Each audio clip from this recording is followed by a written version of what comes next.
하나님 말씀은 예레미야애가 3장 19절에서 24절을 한 절씩 교독하겠습니다. 예레미야애가 3장 19절에서 24절입니다.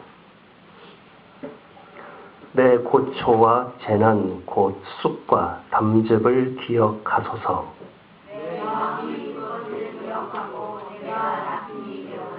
이것을 내가 내 마음에 담아 두었더니 그것이 오히려 나의 소망이 되었사오니 여호와의 인자와 긍휼이 무궁하심으로 우리가 진멸되지 아니함이니이다. 이것들이 아침마다 새로우니 주의 성실하심이 크시도소이다.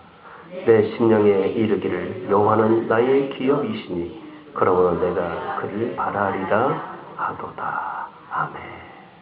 할렐루야. 2014년도 마지막 예배를 우리가 드리고 있습니다. 2014년도 정말 힘든 한 해였습니다. 나라적으로도요, 국가적으로 세월호다, 오룡호 침몰사고, 또 유병헌 일가에 대한 이야기들, 또 구제역이나 무슨 에볼라 바이러스 재앙이 많고, 군부대들 폭력, 비리, 윤일병 사건을 비롯해서 토막살인 사건들, 참 입에 담기 곤란한 이야기들이 이번 2014년도에 온 세상을 어지럽게 했습니다. 대한민국은 이렇게 하루하루 힘들게 2014년도를 달려왔죠. 여러분 어떤 한 해를 보내셨습니까? 우리 개인의 삶 속에서도 별반 다르지 않을 줄로 압니다.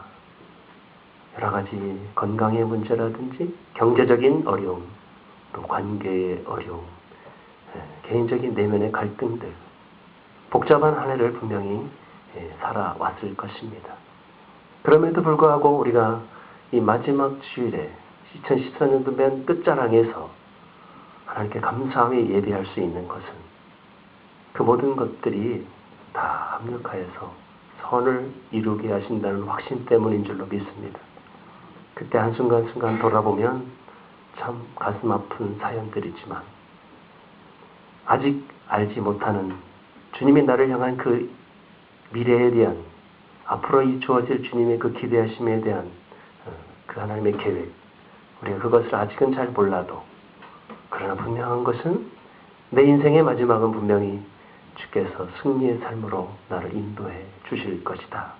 이 확신이 있기 때문인 줄로 믿습니다. 오늘 우리가 읽은 본문 예레미야애가 3장의 본문은 예루살렘 성이 다 무너지고 완전히 파괴된 그런 상황 속에서 이제는 모든 것을 다 잃어버린 그 유다 백성들을 향해서 예레미야가 하나님께로부터 오는 그 소망이 있다 라는 아주 가는 그 소망의 빛을 선포하고 있는 본문입니다. 지금 우리가 당하는 이 고난, 지금 우리가 처해 있는 이 어려움의 상황들 견뎌내고 이겨내고 기다리다 보면 주님은 이걸로 끝내지 않는다는 사실, 그 너머에 새 희망의 날이 점차 밝아오고 있다. 이런 희망의 메시지로 예레미야가 지금 선포하고 있습니다. 한 해를 돌아보며 마지막 이 끝자락에서 우리에게 들려주시는 주님의 음성을 들어보십시오. 하나님 우리에게 무슨 음성을 들려주십니까? 주님이 내 마음에 만져주시는 그 하나님의 따뜻한 손길은 과연 무엇입니까? 책망입니까? 꾸지람일까요? 긍휼, 용서하심. 때로는 주님의 그 어떤 답답함 속에서 느껴지는 그 애처로움일 것입니다.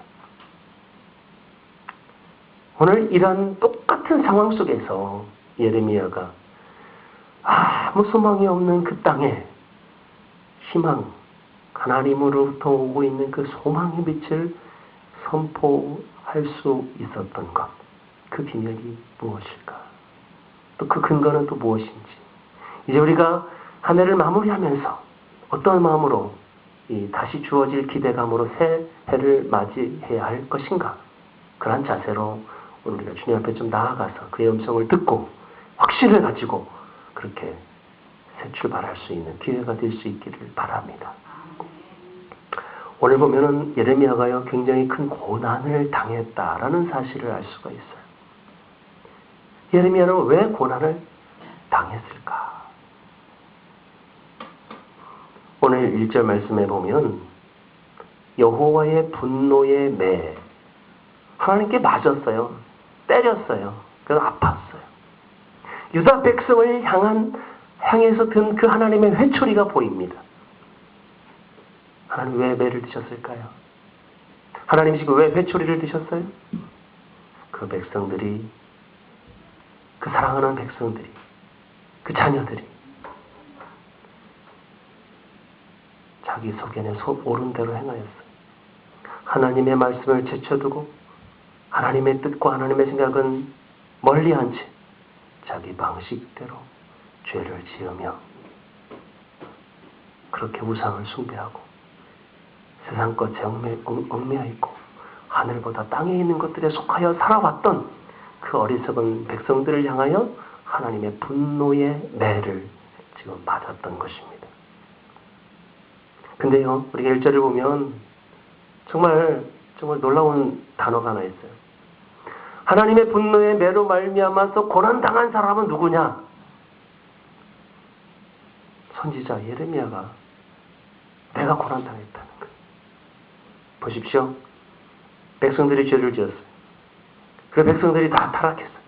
선지자는 그때마다 그렇게 하면 안 된다. 그렇게 하지 말라. 그 죄다. 돌아와라. 하나님의 매를 때리셨어요. 근데 누가 당했어요? 선지자가 당했어요. 물론 백성들도 다 아프지만 하나님이 그 땅 가운데 내린 그 든 회초리에는 예외가 없었어요. 한 사람도 예외가 없었어요. 동일한 공동체였습니다. 그들의 죄가 나의 죄였고 그들의 죄악과 허물이 나의 허물이었던 것입니다. 너 때문에 내가 매를 맞았다. 그렇게 이야기하는 것이 아닙니다. 동일하게 당신의 잘못은 내 잘못입니다. 나는 의롭고 나는 경건하고 나는 거기에 가담하지 않았기 때문에 나는 아니다. 그렇지 않은 거예요. 선지자도 동일하게 같은 백성이고 같은 하나님의 자녀고 그들에게 복음의 진리를 선포하는 그 입장에서 이제 한 마음으로 같이 그 고난에 참여하고 있었던 것입니다. 공동체. 그가 당한 고난을 살펴보시기를 바랍니다. 오늘 2절 말씀을 보면 어둠 속에 걷고 있어요. 그가 나를 어둠의 길로 걸어가게 하셨다. 누가 어둠 속으로 걷게 하셨다고요? 그분이. 종일토록 하루 종일 그것도 자주 나를 때리셨어요. 이제는 내 살과 내 가죽과 내 뼈가 온몸이 힘들어요. 모든 고통과 수고를 내 몸에 잔뜩 쌓아놓은 것 같은 그런 고난 속에 예레미야가 놓여 있는 것입니다. 굉장한 고난이죠. 견딜 수 없는 고난이죠. 이렇게 힘들고 버거운 1년을 여러분이 지내오셨을 것입니다. 사방이 답답하게 막혀 있어요. 나를 올가매는 그 쇠사슬의 무게가 얼마나 무거운지 이 고통에서 벗어날 길이 보이는 것 같지가 않습니다. 심지어는 내가 주님께 막 부르짖어도 기도응답이 없는 것 같고 내 길이 다 막혀버린 것 같아요. 이런 극심한 고통 속에서 예레미야가 이 백성들에게 선포하고 있습니다.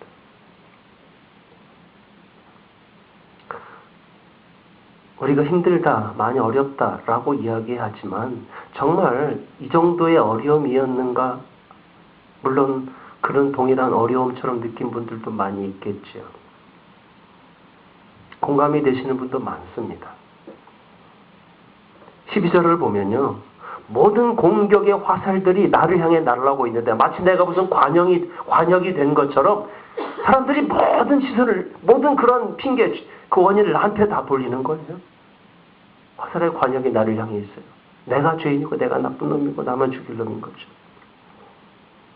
그들이 저 타고 있는 그 화살통의 모든 화살들이 전부 나한테 날아오고 내 허리를 꿰뚫고 지나가는, 심장이 끊어지는, 내 온몸을 다 부서뜨리는 그러한 조롱과 비웃음과 그런 화살들. 이제 내가 어디를 걸어갈 수가 없어요. 어디 나갈 수가 없어요. 창피해서. 오늘 14절에 보면 모든 백성의 조롱거리가 다 나를 향해 손가락질하는 것 같고, 너의 하나님은 어디 있냐? 네가 그러고도 하나님의 백성이라고, 네가 그리스도인이라고 조롱과 비웃음 속에 조롱거리가 되어 있는 이 상황을 예레미야가 경험했습니다.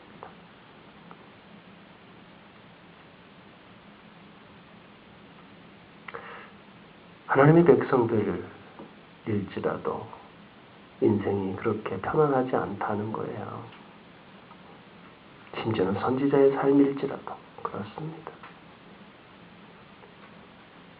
고통이 얼마나 힘들었는지, 그 고통을 먹고 또 먹어서 내 배가 뭘로 가득 찼냐면 쓰디 쓴 쑥으로 뱃속이 꽉 찰 정도로 고통 충만.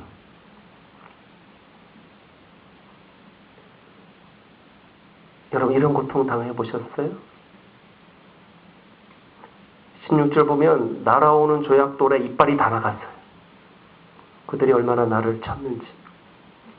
이젠 잿더미 위에 앉아서 벅벅 긁으며 아무것도 남지가 않았어요.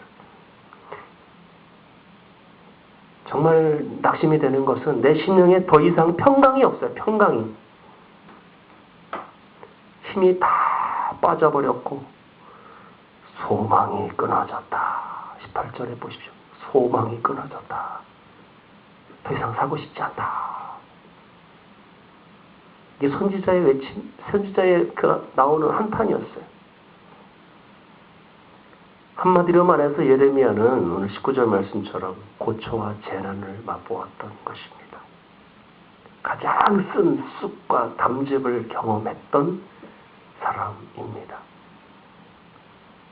얼마나 심하고 힘들었던지, 그의 모든 상황과 처해 있는 환경이 얼마나 괴로웠던지 그는 20절에 보면 낙심한 적도 있었어요. 웬만해서는 선지자가 낙심하지 않죠. 지금 낙심하는 상황까지 간 거예요. 이쯤 되면 신앙이고 뭐고 교회고 뭐고 믿음이고 뭐고 에라 모르겠다 그럴 것 같지 않아요? 그죠? 이러한 극심한 고통 속에 한번 여러분이 걸어간다고 생각해 보십시오. 아무도 없는 곳에 숨고 싶은 마음이 있을 거고요. 하나님도 이제 더 이상 나의 기대가 되지 않아요.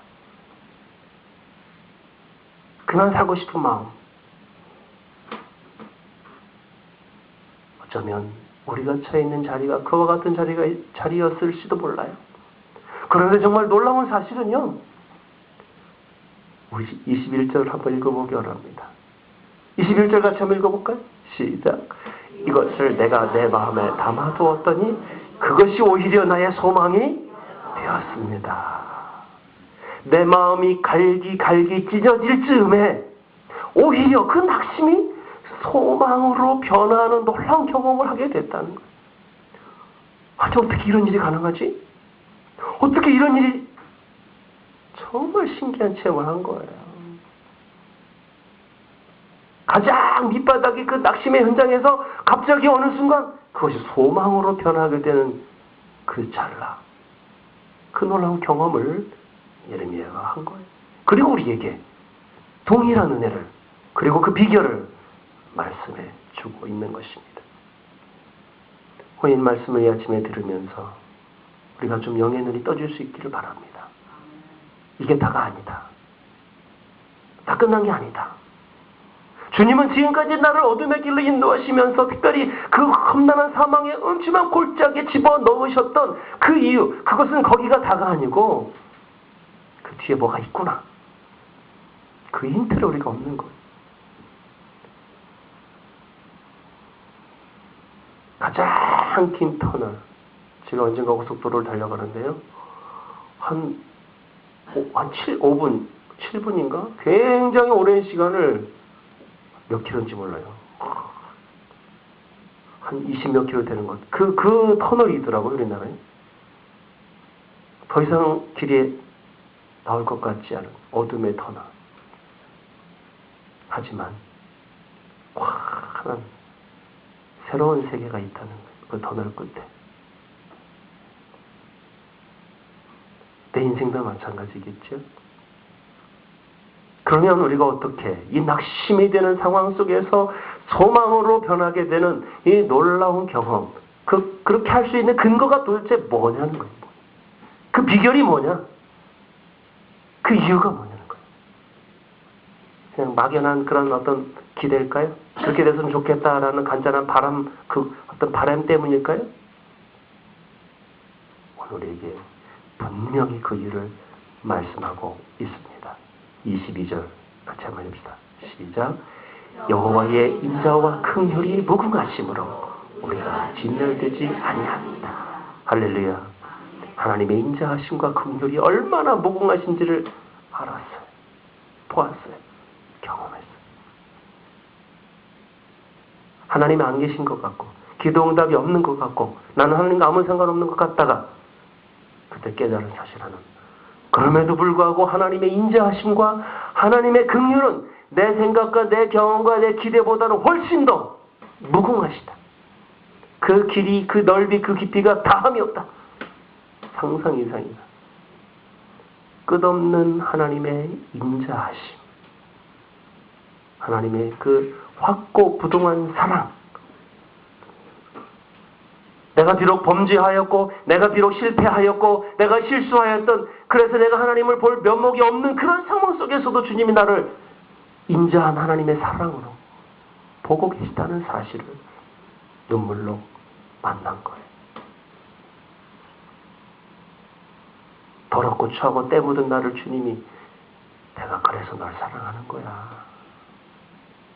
그 음성을 들었던 거예요. 그럼에도 불구하고 내가 너를 사랑한다. 하나님의 인자와 긍휼하심을 구하는 거죠. 하나님은 불쌍해 주셨어요. 정말 불쌍해. 우리가 막 혼내키고 화가 나가지고 혼내키고 막 하다가도 불쌍한 순간, 불쌍함이 전해지는 순간 더 이상 배를 들 수가 없어요. 그죠? 마음이 울컥하고 뭉클해질 때 더 이상 혼내킬 수가 없어요. 그럼 어떻게 해? 그냥 손 잡아야죠. 뭐. 그죠? 너무너무 그게 긍휼이 막 더 깊어지면은 그냥 가서 안아주고 등을 두드려 주죠. 이제는 그러지 말고 이제는 좀 새롭게 해보라고 기회를 또 주죠. 네가 나를 사랑하느냐? 네, 주님. 정말로? 자신 없지만 사랑해. 진짜로? 주님, 사랑하고 싶어요. 아니, 사랑할 힘이 없어요. 근데 사랑했으면 좋겠어요. 자신 없지만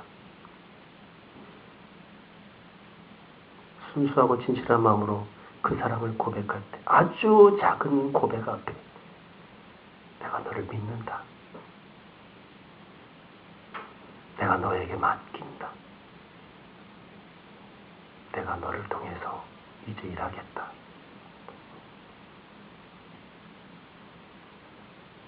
실패한 베드로에게 찾아오셨던 주님, 오늘 이 순간에도 우리에게 찾아오셔서 내 인자와 긍휼함은 무궁하다. 끝이 없다.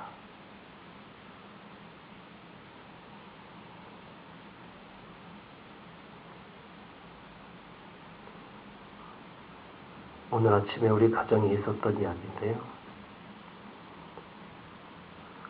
우리 아이들 중에 하나는 때가 많고 하나는 때가 없어요. 때가 많은 이유는 요새 좀 몸이 아파서 거기에 물을 이렇게 묻힐 수가 없어서 좀 때가 생겼죠. 근데 이제 담글 수 없으니까 어쩔 수 없이 때가 많은 거예요. 때가 많은 아이가 누군지 모르겠어요. 때가 많은 아이가 때가 없는 아이가 때가 많은 아이에게 또 좀 때 좀 밀으라고 그렇게 막 고함을 쳤습니다. 더러워서 옆에 못 가겠다고. 그때에 때 많은 아이가 명언을 남겼어요. 우리 둘 다 때가 있는 건 마찬가지다. 나는 좀 많을 뿐이고 그대는 좀 적을 뿐인데 똑같이 때가 있는 사람끼리 뭘 그러냐. 맞는 말이에요. 좀 많고 좀 적은 것 차이일 뿐이에요. 그죠? 때가 없는 게 아니에요. 없는 것 같지만 다 죄가 있고 다 허물 많고 누가 누굴 향해서 더러워서 못 가게 그럴 수가 없는 거예요. 그죠? 긍휼, 하나님의 긍휼은 마찬가지. 나는 하나님을 볼 만큼 그런 면목이 없고 너무 더러워서 한 사람도 깨끗한 사람 없어요. 한 사람도 하나님 내가 주님 앞에 떳떳합니다. 나는 하나님 앞에 정말 상 받을 만한 사람입니다. 한 명도 없어요. 다 똑같은 죄인들이에요. 주님이 누굴 더 긍휼히 여기실까요? 그래요. 불쌍히 여길 만한 사람을 불쌍히 여기시고 긍휼히 여길 사람을 긍휼히 여기십니다. 우리에게 왜 소망이 있느냐? 그 마음이에요. 그 마음. 그렇구나. 내가 나의 의를 가지고 하나님 앞에 나아가려고 했을 때 낙심되고 절망이 되고 이제 나 끝났다. 난 죽었다. 난 희망이 없다. 그렇게 생각했지만 주님은 오히려 그런 나를 더 불쌍히 여기시고 더 긍휼히 여기신다는 거예요. 목욕탕에 가야 할 사람은 때가 많기 때문에 목욕탕에 가는 거예요. 그렇죠? 자신이 때가 없다라고 생각하는 사람은 목욕탕에 안 갑니다. 그렇죠? 하나님 앞에 나아가야 할 사람은 누구냐? 아니, 하나님 앞에 나오고 있는 사람이 누구냐라고 하면 내가 죄인이고 내가 정말 형편없는 사람이고 내게는 정말 뭔가 새로운 변신이 필요하다. 변화가 필요하다. 새 삶이 필요하다라고 그렇게 인정하는 사람. 내가 죄인임을 고백하고 인정하는 사람이 예수님께 나오는 거예요.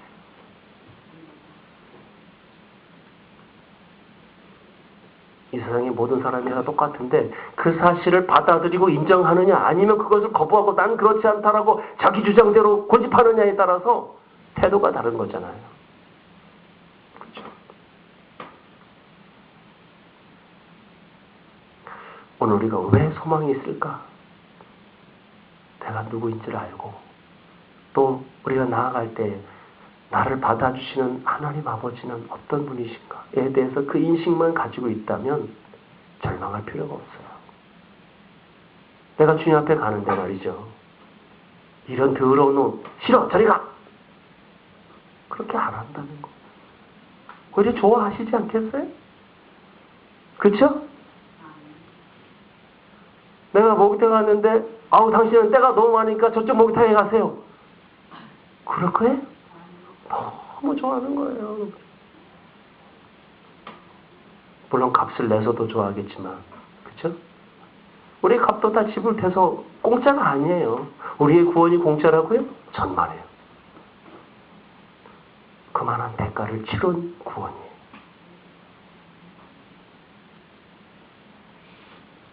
소망이 있어요. 그런 나를 받아주시고, 그런 나를 기뻐하시고, 그런 나를 안아주시고 등 두드려주시는 하나님 아버지의 인자하심과 그 긍휼하심을 경험하는 거예요. 우리가 이 마지막 주일에 그 주님의 위로하심 앞에, 그 긍휼하심 앞에 우리의 어깨가 좀 이렇게 펴졌으면 좋겠다라는 생각이 듭니다. 주님은 우리에게 무슨 소리 들려주시나요? 너는 내 아들이다. 너는 내 사랑하는 자녀다. 내가 너를 얼마나 사랑하는지 아니. 스바냐 3장 17절에 있는 그 말씀처럼 그가 나를 인하여 기쁨을 이기지 못하며 어쩔 줄 몰라서 입이 찢어지도록 웃으시면서 안아주시는 그 아버지의 사랑을 우리가 안다면 오늘도 우리가 희망이 있다는 거예요. 낙심 속에서도 소망을 가졌던 두 번째 이유는 25절에 있어요. 하나님의 긍휼을 기다리면서 기도하는 자들에게 소망이 있는 거예요. 막연한 기다림이 아니에요. 하나님을 향해서 구하고 하나님을 향해서 기도하며 그 인자하심을 향해 달려갈 때에 하나님은 선을 베푸시는 분인 줄로 믿습니다. 우리에게는 그 기도함이 있어요. 자녀가 아버지께 구할 때에 아버지께서 가장 선한 것으로 우리에게 주시는 줄로 믿습니다. 자녀들이 생선 달라는데 뱀을 주고 떡을 달라는데 돌을 주고 그럴 아버지가 어디 있겠느냐? 하물며 하늘에 계신 너희 아버지께서 가장 좋은 것으로 주시지 않겠느냐? 오늘 그 아버지께서 기도하는 자들에게 그런 선을 베풀어 주신다는 거예요. 우리에게 소망이 있는 이유, 기도할 수 있는 길이 열린 거예요. 구할 수 있는 자격을 얻은 거예요. 하나님께 구할 수 있는 그 관계 안에 내가 있는 거예요. 이게 소망인 거예요. 우리가 남이가 유엔 그 총회에서 가장 베스트된 그 어록 중에 하나가 우리 한국 대사가 한 이야기. 우리가 남이가 라는 언어가 우리 2014년도 베스트 키워드래요.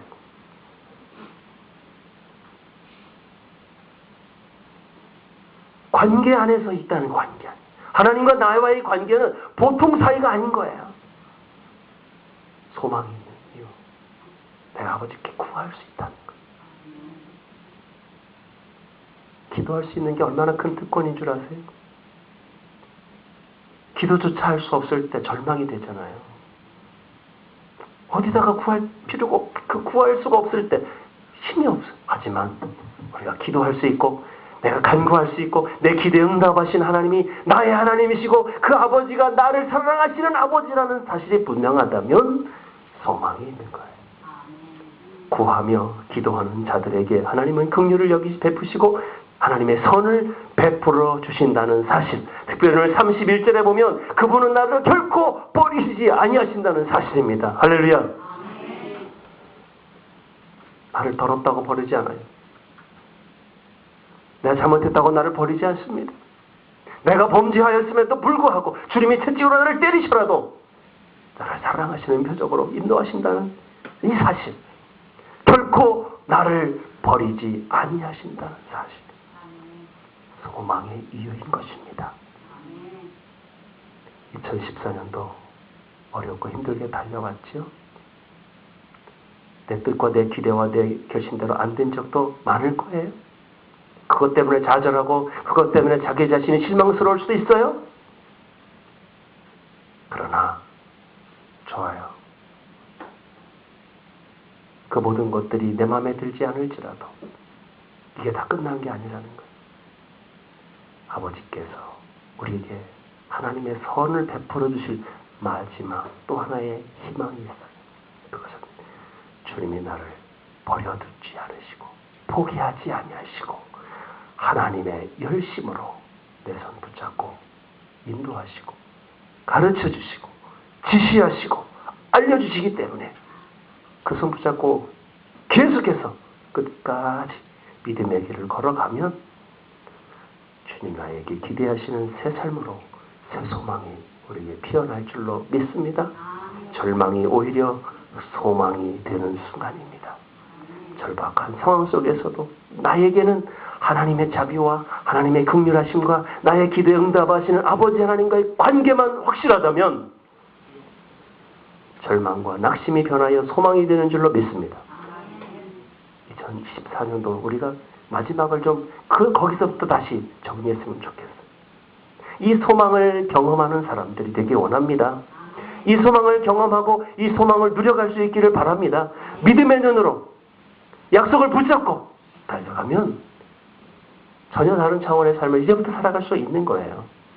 믿음을 가지고 이것을 실천하는 사람은, 믿음을 가지고 이걸 누려보는 사람은 그 비밀을, 그 맛을 알 겁니다.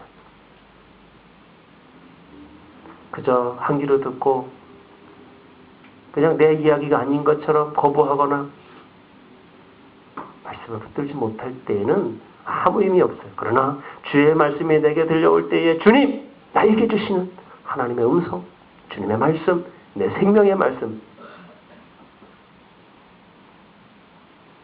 그 말씀 붙들면요 힘이 있습니다.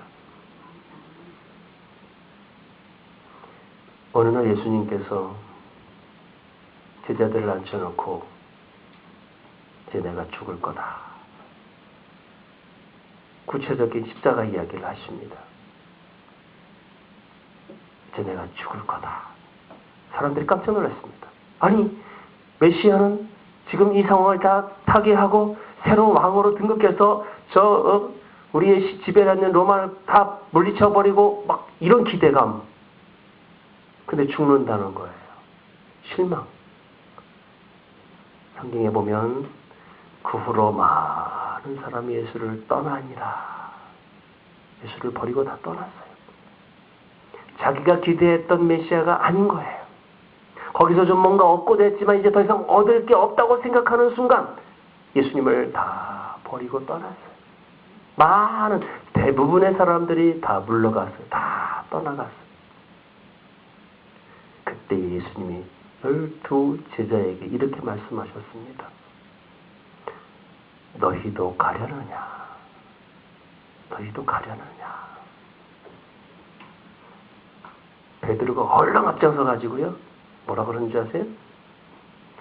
영생의 말씀이 여기 있사오니 우리가 어디로 가리까?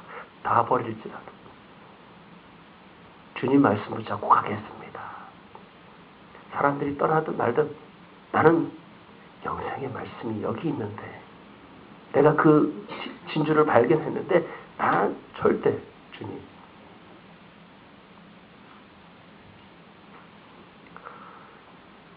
삶의 소망은 어디를 무엇을 기준으로 붙잡고 살아가느냐에 따라서 길이 다른 거죠. 소망을 경험한 사람들은요, 그 희망을 바라보는 사람들은 다른 사람의 시선이나 주변의 환경이나 어떤 여건이 아니라 주님 말씀 붙잡고 살아가는 사람입니다.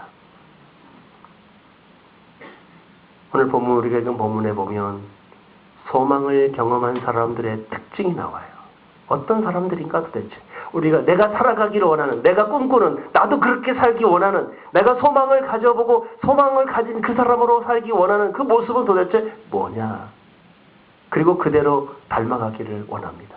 또 그렇게 그대로 실천해 보기를 원합니다. 그렇게 동일하게 우리 주시는 음성의 메시지를 받으면 이번 한 주간 좀 달라질 거예요. 23절 말씀 보면 소망을 경험한 사람들은 이런 특징이 있어요. 매일 아침마다 새롭다. 경험하십니까? 여러분 눈을 뜰 때마다 매일매일 그 아침이 새로운 아침을 경험하십니까? 주님을 만나는, 주님을 새롭게 만나는 그 아침. 주의 성실하심, 그 성실하심이 얼마나 큰지를 경험하는 매일매일의 새 아침을 맞는 것입니다. 주님의 성실하심이 무엇일까요? 그분은 가만히 계시지 않고 항상 나를 향해서 일하고 계신다는 거예요. 여호와의 열심으로. 날마다 새 아침을 어떻게 맞이합니까? 주님과의 만남의 교제를 통해서 이 새날을 맞이하는 사람, 소망을 경험한 사람들입니다. 왜 우리에게 소망이 없습니까? 왜 소망이 있는데도 불구하고 그걸 경험하지 못합니까? 날마다 새 아침에 주님을 만나는 이 새로운 감격이 사라져가는 순간 소망의 빛도 점점점 약해지는 거예요. 이번 한 주간 여러분들이 이제 새날을 맞이하면서 그 소망으로 주님을 만나는 새 아침을 맞이하기를 바랍니다. 24절 말씀 보면 하나님이 나의 기업이 되신다는 사실, 하나님만이 나의 기업이 된다는 이 확신 때문에 소망이 있는 거예요. 여러분의 기업, 여러분의 목표가 뭐예요? 여러분의 기대가 뭐예요? 어디에서 여러분의 좀 뭔가 이 만족을 누리십니까? 하나님의 기업.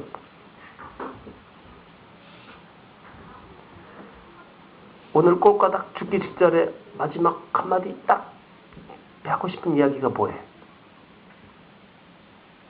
하나님의 기업. 하나님의 기업이 바로 나의 기업이 될 때에 소망을 경험한 사람인 거예요. 내가 간절히 이루고 싶고 내가 간절히 누리고 싶고 받아서 내 인생의 최고의 목표가 무엇인가? 소망을 경험한 사람들은 그게 분명한 거예요.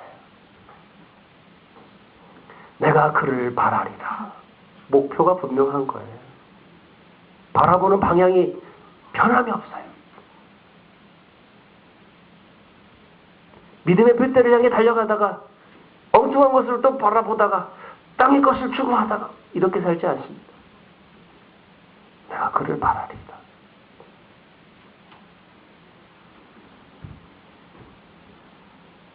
믿음의 주요 온전케 하시는 이 예수를 바라보자. 부끄러움을 개의치 아니하시고 하나님께 온전히 순종함으로 영광의 길을 걸어가신 예수 그리스도를 바라보자. 소망을 경험하는 사람들의 특징인 것입니다. 우리가 그런 삶을 살기를 원합니다. 25절 말씀, 하나님이 누구신 줄 분명히 알았기 때문에 소망이 있는 거예요. 하나님을 새롭게 인식하게 될 때에 이 소망을 경험하는 거예요. 어제 만난 하나님 거기서 끝나지 않았어요. 오늘 또 새롭게 만나는 거예요. 또 오늘 또 내일 또 새롭게 만나는, 날마다 하나님을 새롭게 만나가는 그 하나님을 알아가고 내가 주를 더 알고 더 깊이 알아가는, 여러분의 간절한 소망이 무엇입니까? 내 구주 예수를 더욱 사랑하고 내가 주님을 더 알아가고 더 깊이 주님과의 그런 사귐과 관계 안에 있는 그런 삶이 소망을 경험한 사람들의 삶인 것입니다. 이번 한 주간에 그렇게 살기 원합니다. 26절 말씀 보십시오. 우리가 해야 할 일은 기다림이죠. 기다림의 이 미학, 아름다움. 주님, 오늘 우리가 주님의 인내를 배우고 끝까지 기다릴 줄 알기를 원합니다. 심지어는 소망을 경험한 사람들은 이런 삶을 삽니다. 27절 보면 주님이 좀 더 일찍 내게 이런 멍에를 메워주심을 우리가 감사하는 거예요. 지금이라도 내가 한시라도 젊을 때에 나에게 이런 멍에를 메워주시니 감사해요. 뭐가 감사해? 힘들고 죽겠는데 그래도 감사한 거예요. 소망을 경험한 사람이기 때문에 혼란 중에도 소망을 바라는 이유는 이 멍에가 힘든 것 같지만 그렇게 막 죽을 정도로 힘들지 않은 거예요. 내 멍에는 쉽고 가벼우니라. 예수님이 마태복음 11장 그렇게 분명히 말씀하셨어요. 그죠? 수고하고 무거운 짐진 자들에게 말씀하시는 거예요. 와서 내 멍에를 메고 배워라. 근데 내 멍에는 쉽고 가볍다. 그 비결을 아는 사람은요, 소망을 경험한 사람입니다. 그걸 무겁게 생각하고 힘들어 죽겠다고 쓰러지는 이유는 그 멍에가 내 등에 태워진 멍에, 나만 지고 있는 멍에, 나 홀로 져야 할 멍에라고 생각하기 때문이에요. 그러나 그것을 경험해 본 사람은 그 멍에조차도 주님이 지시고 계시구나. 그 멍에조차도 주님이 나에게 그 멍에를 질 수 있는 힘을 주시는구나.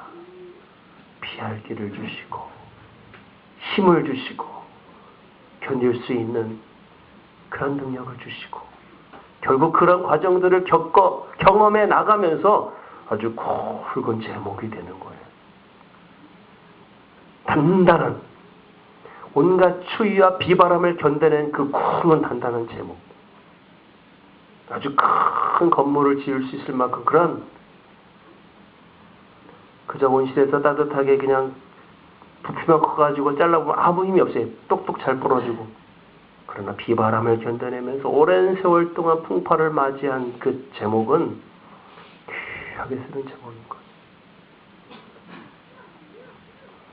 오늘 우리 이 말씀을 통해서 2014년도를 마무리하는 시점에서 우리가 분명하게 깨닫는 사실 한 가지가 있어요. 그 모든 것들은 지나갑니다. 그렇죠? 이것까지도 다 지나가요. 그러면 언제 끝나느냐? 언제 끝나느냐? 그건 잘 몰라요. 우리는 주님의 때를 기다리고 바라보기 때문이죠. 한순간 우리가 기대함으로 소망을 가지고 걸어갈 수 있는 딱 하나의 이유가 있다면 오늘 말씀 31절 같이 읽어봅시다. 함께 시작.